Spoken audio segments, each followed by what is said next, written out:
Committee సభ్యులు జనసేన అందరినీ కూడా వేదిక మీదకి సాధారణంగా ఆహ్వానిస్తారు. ఏదైతే రాష్ట్ర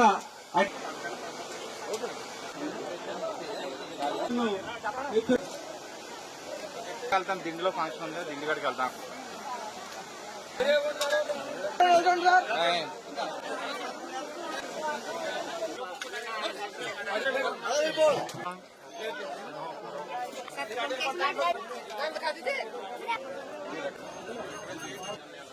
చుట్టుపట్ల ఒకసారి వచ్చారు ముఖ్యమంత్రి గారు 14లో నేను ఎమ్మెల్యే మొన్న ప్రతిపక్షంలో ఉన్నప్పుడు వచ్చారు.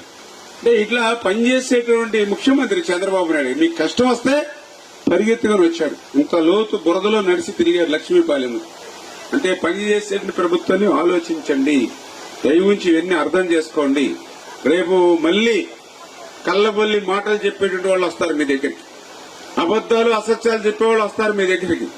5 సంవత్సరాలు ఏమీ చేయలేదు కానీ ఏదో అబద్దాలు అసత్యాలు పట్టుకుని వస్తారు. నమ్మపోకూడదు అటువంటి వాళ్ళు. వాళ్ళకు కూడా 5 సంవత్సరాలు మా గురించి పట్టని వాళ్ళు ఈ రోజు మాతో మీకు పని ఏంటి అని చెప్పేటువంటి పరిస్థితి ఉండాలి. రేపు ఎప్పుడు ఏ ఎన్నిక వచ్చినా కూడా, ఏ ఎలక్షన్ వచ్చినా కూడా ఇట్లాంటి పని చేసేటువంటి ప్రభుత్వానికి పోటీ కూడా లేకుండా ఏకగ్రీవంగా చేసి పెట్టాలి మీరు పనిచేసేటువంటి ప్రభుత్వాన్ని.